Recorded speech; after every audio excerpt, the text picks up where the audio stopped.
જીવનનું પ્રભાત શું છે, જીવનનો સૂર્યોદય શું છે? માણસના આયુષ્યની ગણતરી એ જન્મે ત્યારથી નથી થતી.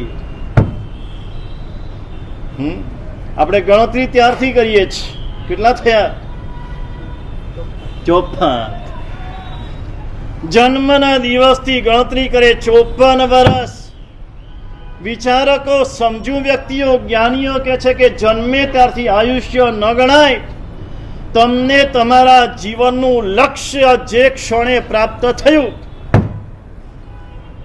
તે ક્ષણે તમારો જન્મ, નવો જન્મ, ડોક્ટરનો નવો જન્મ 60 વર્ષે શરૂ થયો, પછી જેટલા વર્ષ ચાલે એટલા વર્ષ. આજે આપણો નવો જન્મ, આજે પહેલી શિબિર, આજે આપણો નવો જન્મ આપણે પ્રાપ્ત કરવો છે. જીવનનું લક્ષ્ય નક્કી કરવું છે. હું કોણ છું, હું ક્યાંથી આવ્યો છું,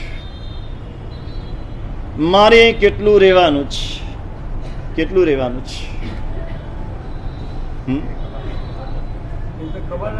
આ પૃથ્વીના પ્રલય સુધી રહેવાનું છે.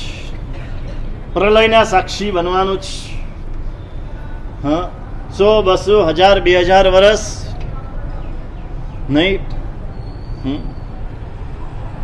આપણી રહેણી કરણી તો એવું છે, આપણું વર્તન એવું છે જાણે આપણે અહીંથી મરવાનું જ નથી.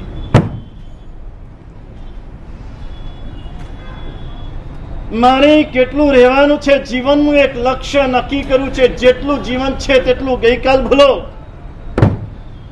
ગઈકાલે જે કર્યું તે ભૂલી જાઓ. ગઈકાલના જંગલને ભૂલો, આજના મંગલને માણો.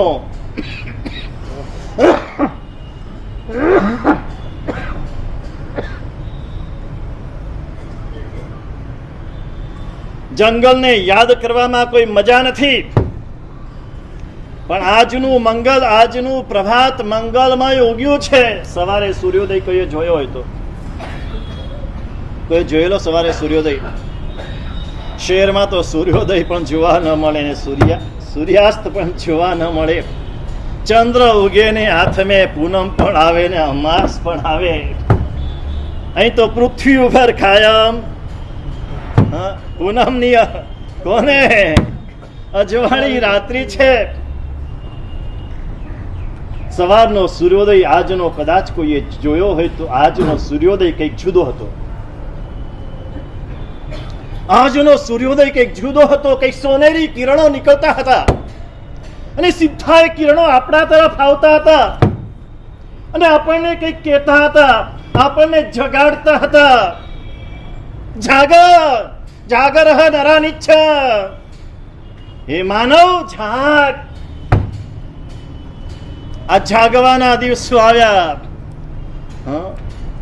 लेटने के दिन चले गए, अब लौटने के दिन आए.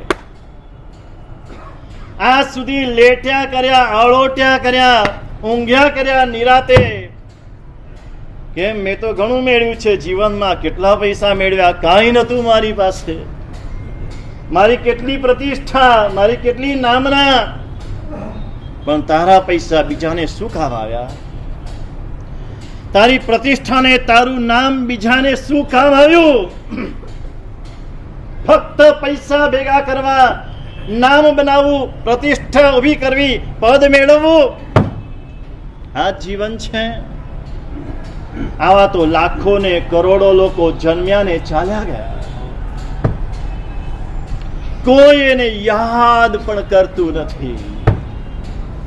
આવી વ્યક્તિઓએ કરોડો નહીં, અબજો નહીં, ખરબો રૂપિયા ભેગા કર્યા. શું કામનું? એની યાદ કેટલી રે? કવિએ બહુ મજાની વાત કરી છે કે આવી વ્યક્તિઓની યાદ કેટલી રે કે જળમાં આંગળી બોળી અને આંગળી બહાર કાઢી. એ આંગળી બહાર કાઢી ત્યારે જળમાંથી એ જગ્યા પૂરાતા કેટલો સમય ગયો? હજુ આંગળી બહાર કાઢી ન કાઢી ત્યાં જગ્યા પુરાઈ ગઈ. આવી બધી વ્યક્તિઓની જગ્યાઓ પુરાઈ ગઈ, કોઈ યાદ કરતું નથી. યાદ રહેવું હોય તો પણ જીવનનું એક લક્ષ્ય કેળવવું છે.